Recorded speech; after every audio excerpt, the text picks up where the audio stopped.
Hello, welcome student. तो आप सभी लोगों का हम स्वागत करते हैं अपने इस राजन क्लासेस चैनल पे। ठीक है। तो आज की इस वीडियो में हम आपको बता दें कि आज का जो ये वीडियो है बहुत ही बेहतरीन होने वाला है। जैसे कि हम आपको बता दें कि आज हम आपको विषय भौतिक विज्ञान यानी कक्षा 12 का जो भौतिक विज्ञान है उसके हम 20 इम्पोर्टेंट क्वेश्चन के बारे में बात करेंगे। ठीक है। कितने? 20 इम्पोर्टेंट क्वेश्चन के बारे में। तो 20 इम्पोर्टेंट क्वेश्चन के बारे में डिस्कस तो करेंगे ही साथ ध्यान दीजिएगा, वो क्वेश्चन होंगे 1 नंबर और 2 नंबर के। और 1 नंबर और 2 नंबर वाले क्वेश्चन को हम डिस्कस करेंगे, लेकिन आपको सबसे ज़रूरी बात ये बता दें कि इस क्वेश्चन में से आपको बोर्ड एग्जाम में कम से कम काफ़ी क्वेश्चन आपको देखने को मिलेंगे। ठीक है। तो इस वीडियो के पूरा अंत तक बने रहिएगा और वो कौन कौन से क्वेश्चन है जो आपको समझना है और कौन कौन से ऐसे पेपर में आएंगे क्वेश्चन, हम उसको एकदम बेसिक से डिस्कस करेंगे। तो फिलहाल हम इसमें बात करेंगे क्वेश्चन के बारे में। अगर इसमें से आपको सारा क्वेश्चन प्रोवाइड करा देते हैं तो आप अपनी तैयारी और बेहतर कर सकते हैं। अगर आपको जिस क्वेश्चन का सॉल्यूशन चाहिए, ठीक है, तो हम बारी बारी से जैसे ये क्वेश्चन दे रहे हैं तो इसका सॉल्यूशन भी हम पार्ट बाय पार्ट बना के आप सब लोगों को प्रोवाइड कराएंगे। ठीक है। तो इसके लिए बने रहिए पूरे अंत तक। तो चलिए हम स्टार्ट करते हैं 1 नंबर और 2 नंबर वाले क्वेश्चन को। तो ध्यान दीजिएगा, यहाँ बोला जा रहा है क्या, इकाई 1 में जो आपका स्थिर वैद्युत की है, हम आपको ऐसे ही हर चैप्टर से, एक चैप्टर से नहीं, पूरे फिजिक्स की बात कर रहे हैं हम। हर ऐसे इकाई, जैसे इकाई 1 दिया गया है ना स्थिर वैद्युत की, तो इलेक्ट्रोलाइट्स, तो ठीक है, तो इसमें इलेक्ट्रोस्टैटिक्स है, तो इसको हम पूरा क्लियर करेंगे। तो ध्यान दीजिएगा, बोला जा रहा है कि लघु उत्तरीय प्रश्न प्रत्येक 1 अंक की। तो 1 अंक के जो नंबर है, तो जो बायो वाले स्टूडेंट है वो भी और जो मैथ वाले हैं वो भी, दोनों लोग क्या करेंगे, इसको पूरा वीडियो को अच्छे से समझेंगे। ठीक है। चलिए, तो पहला क्वेश्चन बोला जा रहा है आपसे कि एक इलेक्ट्रॉन वोल्ट का मान होता है। देखिए, इसमें हम नहीं बताने वाले हैं, ये आपका विकल्पीय क्वेश्चन है, इसे आप हल करिएगा। ठीक है। बाकी इसका सॉल्यूशन हम आपको इसके दूसरे भाग में देंगे।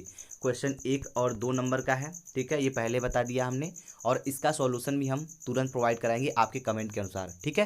तो जो बच्चे कमज़ोर हैं, जिनको नहीं आता है, बिल्कुल नहीं आता है, और जिनको सब आता है, दोनों के लिए हम प्रॉपरली एकदम इक्वल बराबर ध्यान देंगे और वीडियो में इसका प्रोवाइड कराएंगे विद सॉल्यूशन। तैयार है? ठीक है। तो ध्यान दीजिएगा, ये पहला क्वेश्चन आपको समझ में आया होगा। आपके ऑप्शन दिए गए हैं, पहला दिया गया है 9.1 गुणे 10 के घाते -31 जूल दिया है। दूसरा ऑप्शन दिया गया है 1.6 गुणे 10 के घाते -19 जूल दिया गया है। ठीक है। और वाला दिया गया है 1.9 गुणे 10 के घाते -16 जूल दिया गया है। में बोला जा रहा है क्या, 1.6 गुणे 10 के घाते -31 जूल। ठीक है। तो सबसे ज़रूरी बात यहाँ ध्यान दीजिएगा, अगर आप इन क्वेश्चन को सारे डिस्कस करते हैं तो हम पूरा एकदम 100% कह सकते हैं कि बोर्ड एग्जाम में यहाँ से क्वेश्चन आपको फंसने को मतलब देखने को मिलेंगे। ठीक है। तो एक बार आप यहाँ से करके देख लीजिए, उसके बाद आपको खुद अंदाजा हो जाएगा।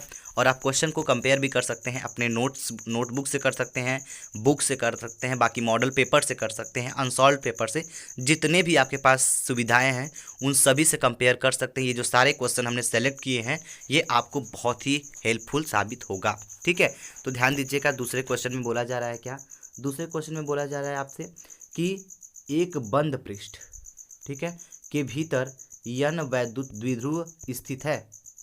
बंद पृष्ठ से निर्गत कुल वैद्युत फ्लक्स क्या होगा, वैद्युत फ्लक्स होगा। आपके ऑप्शन दिए गए हैं भाई साहब, क्या दिया गया है, पहला दिया है ऑप्शन अ दिया है 2E/ε0, और सेकंड में दिया गया है 2NE/ε0। ठीक है। और में दिया गया है NE/ε0, और में दिया है 0। तो आप आसानी से बता सकते हैं कि एक बंद पृष्ठ के भीतर यन वैद्युत द्विध्रुव स्थित है, बंद पृष्ठ से निर्गत कुल वैद्युत फ्लक्स होगा, क्या होगा, इसमें से आप एकदम क्लियर कर सकते हैं। क्लियर? गुड। चलिए, तो हम बात करेंगे क्वेश्चन नंबर 3 के बारे में। तो क्वेश्चन नंबर 3 में आपसे क्या बोला जा रहा है भाई साहब, जरा ध्यान समझेंगे हम लोग। तो इसमें बोला जा रहा है आपसे, क्या बोला जा रहा है कि निर्वात की विद्युतशीलता ε0 का SI मात्रक है। देखिए, क्वेश्चन छोटा हो या बड़ा, ये आपको जब बोर्ड एग्जाम में पूछेगा ना, 1 नंबर का क्वेश्चन है, तो 1 नंबर में आप जानते ही हैं विकल्पी क्वेश्चन पूछे जाते हैं अक्सर। तो यहाँ पे बोला जा रहा है, आपके ऑप्शन दिए गए हैं, ऑप्शन है पहला अ में क्या दिया गया है, कूलाम स्क्वायर प्रति न्यूटन मीटर स्क्वायर। दूसरा ऑप्शन आपका बी वाला दिया गया है न्यूटन मीटर स्क्वायर प्रति कूलाम। ठीक है। और साथ ही साथ कूलाम स्क्वायर है, थोड़ा सा ध्यान दीजिएगा। और स में दिया गया है क्या, कूलाम प्रति न्यूटन मीटर, और द में दिया गया है क्या, कूलाम स्क्वायर प्रति न्यूटन। तो भाई साहब जरा यहाँ पे ध्यान से समझिएगा आप लोग, ये जो क्वेश्चन हम आपको बता रहे हैं बहुत ज़रूरी क्वेश्चन है, तो इसको आप मिस नहीं करिएगा, ठीक है। चलिए, तो ये क्वेश्चन पहली बार तो आप अगर चाहे तो इसको क्या कर सकते हैं, स्क्रीनशॉट कर सकते हैं, या तो वीडियो को सेव कर सकते हैं, कहीं भी आप इसको पहले पूरा देख लीजिए। उसके बाद आपको जो क्वेश्चन लगता है आप इसको पेन कापी से अपने किसी एक पेज पर नोट कर लीजिए और उसको तैयार कर लीजिएगा, ठीक है। आइए हम चलते हैं नेक्स्ट क्वेश्चन पे। तो क्वेश्चन नंबर 4 में क्या बोला जा रहा है, क्वेश्चन नंबर 4 में आपसे बोला जा रहा है कि दो आवेशित वस्तुओं को जोड़ने पर उनके बीच वैद्युत धारा प्रवाहित नहीं होती यदि उनके, क्या कंडीशन दिया गया है कि दो आवेशित वस्तुओं को जोड़ने पर उनके बीच वैद्युत धारा प्रवाहित नहीं होती है यदि उनके, दिया गया ऑप्शन पहला आवेश समान है, या फिर ब में दिया गया है धारिताएं समान है, स में दिया गया है विभव समान है, और द में दिया गया है प्रतिरोध समान है। तो इसमें से कौन सा सही होगा ये आप इसको कर सकते हैं, ठीक है। बहुत आसान है, 1 नंबर का क्वेश्चन, तो ये आपके प्रैक्टिस के लिए भी बहुत बेहतरीन क्वेश्चन है कह सकते हैं। तो इसको आप पूरा हल करने की कोशिश करिएगा, ठीक है। बाकी नहीं होगा तो आपके कमेंट के अनुसार हम इसका पूरा वीडियो विथ सोल्यूशन के साथ प्रोवाइड आपको करा देंगे। क्लियर है, गुड। आइए भाई साहब थोड़ा आगे चलते हैं हम लोग, ध्यान दीजिएगा। आगे बोला जा रहा है 5वां क्वेश्चन, क्या बोला जा रहा है यहाँ पे ध्यान दीजिएगा। 5वां क्वेश्चन बोला जा रहा है, ये सभी 1 नंबर के क्वेश्चन है, देखिए ध्यान समझिएगा। बोला जा रहा है कि अल्फा कण पर कितना आवेश होता है, अल्फा कण पर कितना आवेश होता है ये तो आपको पता होगा, ठीक है। अभी इसको हमने हाल ही में क्वेश्चन एक डिस्कस किया था जो कि स्टडी नॉलेज पे बताए थे हम आपको, और वहाँ पे हमने अल्फा कण का जो आवेश था उस पर जो कितना आवेश होता है वो न्यूमेरिकल हमने हल किया था, ठीक है। तो इसको आप कर लीजिएगा, मतलब ये क्वेश्चन बता रहे हैं। सॉल्यूशन चाहिए तो बार बार हम आपसे बोल रहे हैं कि आप हमें कमेंट बॉक्स में बताइएगा सर कि हमको इसका पूरा सॉल्यूशन चाहिए, तो हम एक वीडियो के माध्यम से आपको सॉल्यूशन प्रोवाइड कराएंगे, ठीक है। चलिए देखिए अगला क्वेश्चन क्या है, 6वें क्वेश्चन में बोला जा रहा है क्या, 6वें क्वेश्चन में बोला जा रहा है कि आवेशित, 6वें क्वेश्चन को ध्यान दीजिएगा, आवेशित खोखले गोलाकार चालक के भीतर वैद्युत क्षेत्र की तीव्रता कितनी होती है, ठीक है। क्लियर है, बहुत आसान क्वेश्चन है भैया, 1 नंबर का क्वेश्चन माने 1 लाइन लिखना है, बस इतना समझ लीजिए। आता है तो ठीक है और नहीं आता है तो टेंशन लेने की कोई बात नहीं है, हम आपको बताएंगे, ठीक है। क्वेश्चन नंबर 7 में देखिए क्या बोला जा रहा है, बोला जा रहा है कि किसी संधारित्र पर नेट कितना आवेश होता है। और 8वां क्वेश्चन क्या है आपका, 8वें क्वेश्चन में आपसे बोला जा रहा है क्या, बोला जा रहा है वैद्युत द्विध्रुव आघूर्ण का मात्रक लिखिए, ठीक है। ये सभी 1 नंबर के क्वेश्चन हैं, ठीक है। तो इसको आप देख लीजिएगा। चलेंगे क्वेश्चन नंबर 10वें पे चलेंगे। तो क्वेश्चन नंबर 10वें थोड़ा सा ध्यान दीजिएगा, क्वेश्चन नंबर 9 क्लियर कर लेते हैं। क्वेश्चन नंबर 9 में आपसे पूछा जा रहा है क्या, किसी आवेशित संधारित्र की ऊर्जा के लिए सूत्र लिखिए। तो किसी आवेशित संधारित्र की जो ऊर्जा के लिए सूत्र होता है वो आपको लिखना है, ठीक है। तो 1 लाइन में लिख सकते हैं इसको। और सबसे ज़बरदस्त बात हम बात करें क्वेश्चन नंबर 10 को लेकर, तो क्वेश्चन नंबर 10 में ध्यान दीजिएगा क्या बोला जा रहा है, बोला जा रहा है कि यन संधारित्र, ठीक है, जिनमें प्रत्येक की धारिता C है, समांतर क्रम में जुड़े हैं, किसमें क्रम में भाई, समांतर क्रम में है, संयोजन की तुल्य धारिता ज्ञात कीजिए। क्या लाजवाब क्वेश्चन है भाई, मज़ा तो बहुत है लेकिन दम नहीं है क्वेश्चन में, क्योंकि 1 नंबर का क्वेश्चन बहुत सिंपल है भाई। और इसी में से हम पूरा 100% कह सकते हैं कि इसी में से आपको क्वेश्चन बोर्ड एग्जाम में फंसेंगे। ये आप इसको पूरा वीडियो को देख लीजिएगा और बाकी क्वेश्चन डिस्कस कर लीजिएगा, पहले ही आपको बता दे रहे हैं, ठीक है। चलिए बाकी हम आपको हर चैप्टर से हर इकाई से आपको 2 नंबर से 3 नंबर से 1 नंबर से 5 नंबर के जो भी क्वेश्चन है सारा का सारा हम एकदम हल कराएंगे। और आपकी फिजिक्स की तैयारी तो हम यूं कराएंगे कि आप सोचते रह जाओगे पेपर में कि किस तरह से हमने तैयारी किया था 2021 का, ठीक है। चलिए आइए हम थोड़ा सा आगे बढ़ेंगे और एक चीज़ ध्यान से समझिएगा। अब आ गया 2 नंबर का क्वेश्चन, जरा ध्यान दीजिएगा, यहाँ पे 2 नंबर के क्वेश्चन आ चुके हैं जिसको हम डिस्कस करने जा रहे हैं। तो बोला जा रहा है कि लघु उत्तरीय प्रश्न, तो इसमें 2 लाइन का अगर 2 नंबर का क्वेश्चन है तो कम से कम 2-3 लाइन आपको लिखना पड़ेगा। क्लियर है, चलिए इसमें न्यूमेरिकल भी हल करने को मिल सकता है आपको, कोई दिक्कत नहीं है। तो क्वेश्चन नंबर 1 क्या है, इसमें बोला जा रहा है कि किसी समविभव पृष्ठ के 2 बिंदुओं के बीच 100 माइक्रोकुलाम आवेश गति कराने पर कितना ऊर्जा होगा। लाजवाब क्वेश्चन है, बहुत ज़बरदस्त क्वेश्चन है और सिंपल भी है। 2 नंबर यहाँ के हकदार हैं आप अगर चाहें तो, ठीक है। तो इस क्वेश्चन को आप कर सकते हैं, करेंगे, बिल्कुल करेंगे भाई, क्योंकि ये आपके प्रैक्टिस के लिए और क्वेश्चन हल करने के लिए काफ़ी ज़ोरदार मौका है। और नहीं आता है तो हम आपके साथ खड़े हैं हमेशा विथ सॉल्यूशन के साथ खड़े हैं। जो नहीं आएगा क्वेश्चन बिल्कुल बिंदास पूछिएगा, हम एक बार नहीं बार बार हर बार बोल रहे हैं। और आगे क्वेश्चन क्या है थोड़ा चलते हैं देखते हैं।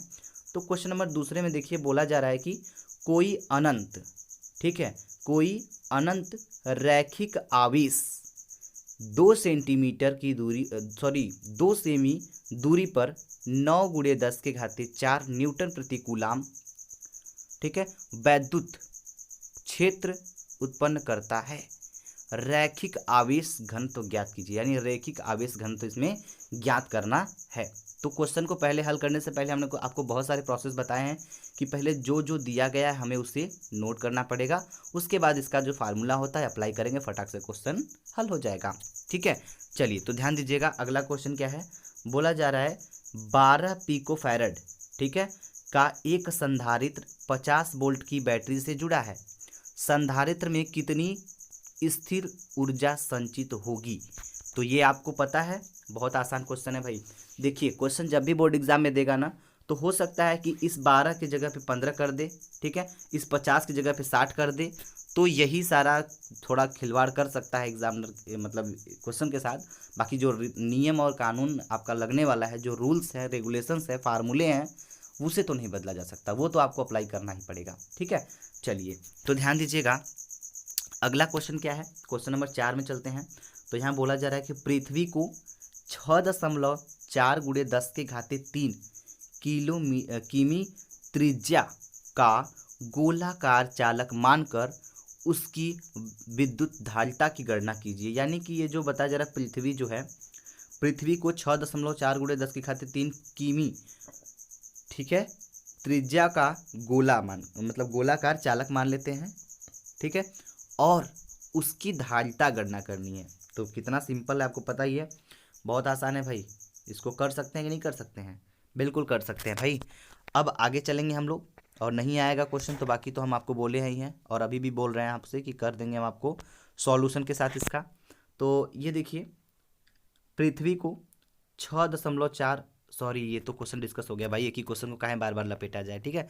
तो 5वां क्वेश्चन ध्यान दीजिएगा, बोला जा रहा है समविभव पृष्ठ से आप क्या समझते हैं। यानी आप क्या समझते हैं, हम तो समझते हैं भाई, और बात यह है कि आप क्या समझते हैं समविभव पृष्ठ से। क्लियर हो जाएगा, गुड। तो हम चाहते हैं कि बिल्कुल क्लियर करके रखिएगा। आइए जरा हम चलते हैं नेक्स्ट क्वेश्चन के बारे में देखते हैं।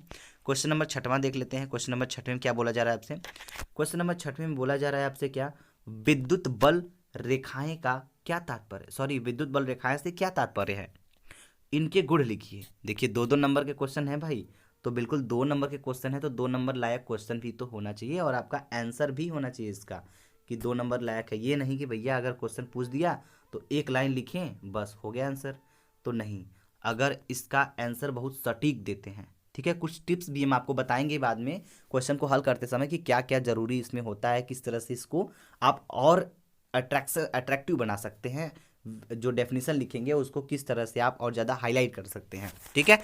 चलिए ध्यान दीजिएगा, क्वेश्चन नंबर 7 में आपसे बोला जा रहा है कि स्पष्ट कीजिए कि 2 विद्युत बल रेखाएं एक दूसरे को कभी नहीं प्रतिच्छेदित करती। बहुत लाजवाब क्वेश्चन है, हम 100% कह सकते हैं, 100% में से ये 95% चांस है कि ऐसे क्वेश्चन आपको मिलेंगे बोर्ड एग्जाम में, किसी न किसी सेट में जरूर मिलेगा। तो हम चाहेंगे कि ये वीडियो आपके लिए कितना हेल्पफुल है, कितना यूजफुल है, ये खुद अंदाजा आप लगा सकते हैं। हमको कुछ कहना इसमें है ही नहीं, क्योंकि आप क्वेश्चन को पढ़ेंगे ना और अपने टॉपिक से कंपेयर करेंगे ना, अनसॉल्व से कंपेयर करेंगे ना, और हर टॉपिक से अगर खुद से कंपेयर करेंगे तो ये क्वेश्चन आपको सबसे अलग देखने को मिलेगा कि ये जो क्वेश्चन सेलेक्टेड किए हैं हम आपके लिए, तो इसको आप समझ सकते हैं, ठीक है।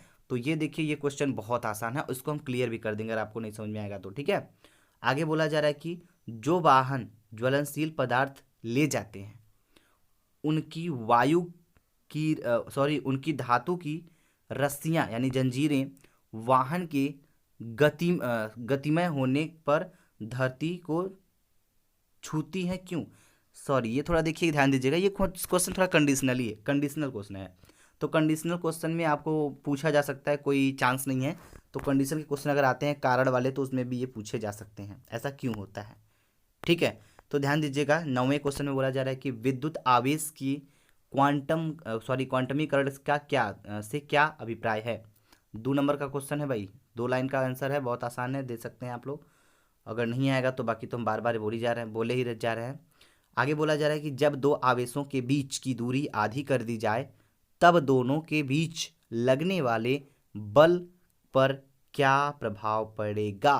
क्वेश्चन को ध्यान से देखिए, हम एक बार बोलते हैं ना, क्वेश्चन को पहले ध्यान से पढ़ा जाए। जब क्वेश्चन को पढ़ेंगे तो इसके बारे में जब सोचेंगे तो आपको काफ़ी अलग टाइप का नॉलेज मिलेगा और इसको आप आसानी से हल कर पाएंगे। अगर घबराए हुए क्वेश्चन को हल करेंगे तो कभी नहीं कर पाएंगे। घबराहट में क्या होता है, जल्दीबाजी में क्या होता है, क्वेश्चन आता हुआ क्वेश्चन भी छूट जाता है, ठीक है। परफेक्टली आंसर नहीं दे पाते हो आप जब एक घबरा के आंसर देते हैं। तो बिल्कुल रिलैक्स मूड से एकदम दीजिए, कोई दिक्कत नहीं है, ठीक है।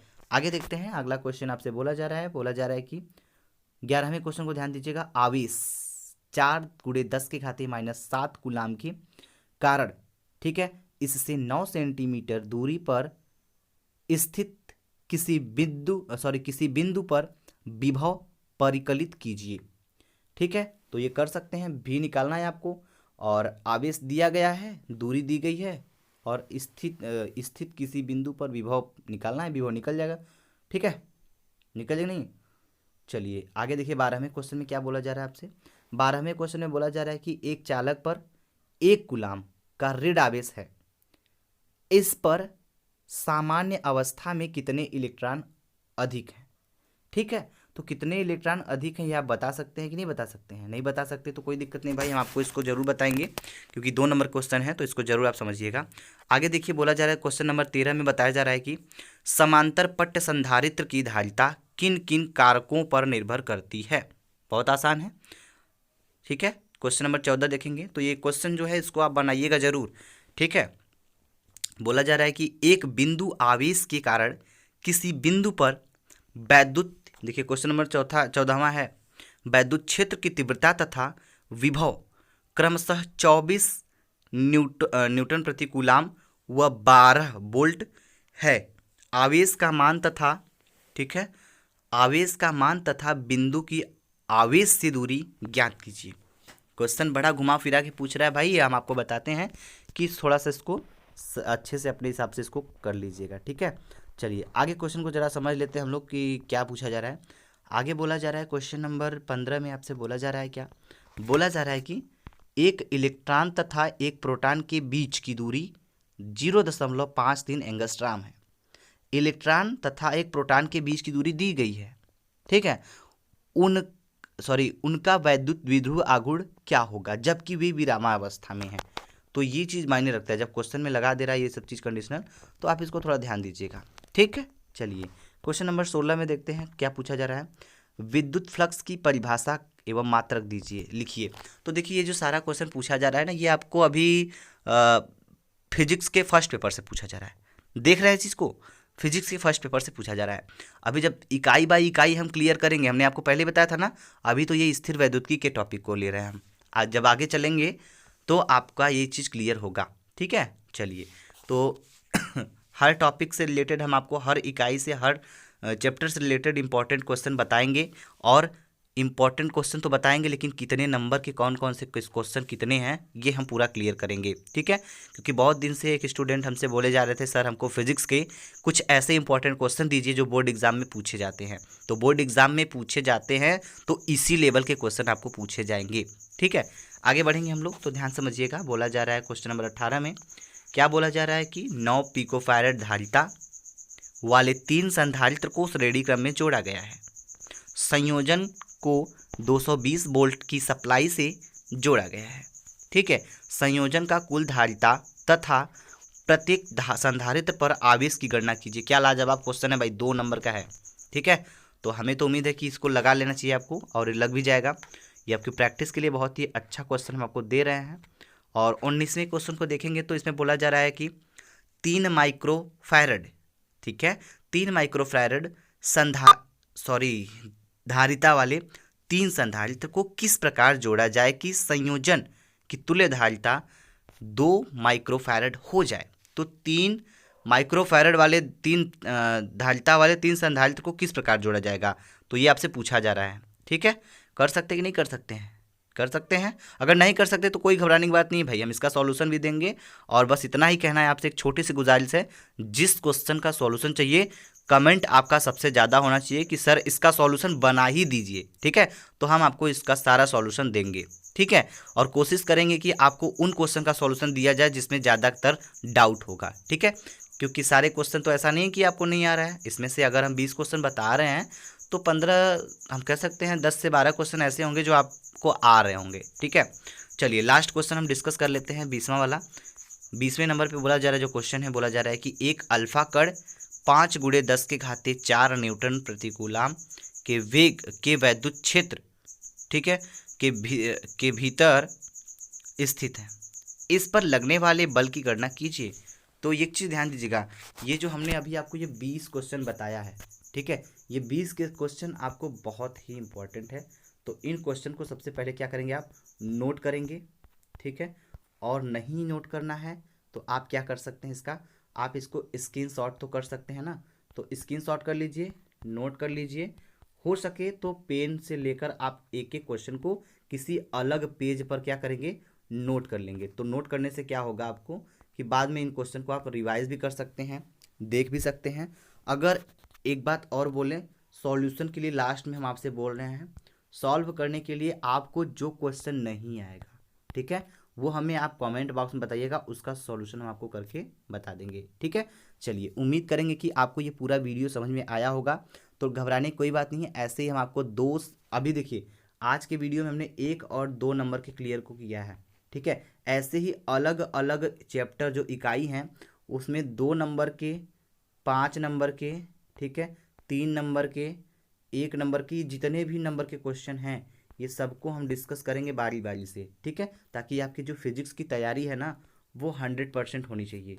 हम चाहते हैं कि फिजिक्स में आपको जो नंबर दिलाना है, मेरा जो टारगेट है, हम चाहते हैं कि प्रत्येक बच्चा 90+ लाए। क्योंकि इसके पहले हमारे एक बहुत ही बेहतरीन स्टूडेंट हैं जो कि सुमित करके हैं, उनका फिजिक्स में 94 नंबर आया था भाई। तो हमें थोड़ा बहुत खुशी हो रही थी। तो हम चाहेंगे कि इस बार जो आप में से टॉपर बने उनका नंबर कम से कम 90+ के होना चाहिए। ठीक है, 90+ होना चाहिए। और वो होगा कब, हम तो चाहेंगे कि आपकी तैयारी और अच्छी होनी चाहिए। ठीक है, बाकी रास्ता दिखाना मेरा काम है, चलना आपको है। ठीक है, चलिए भाई बाकी बने रहिएगा। Thank you very much. जय हिंद, जय भारत।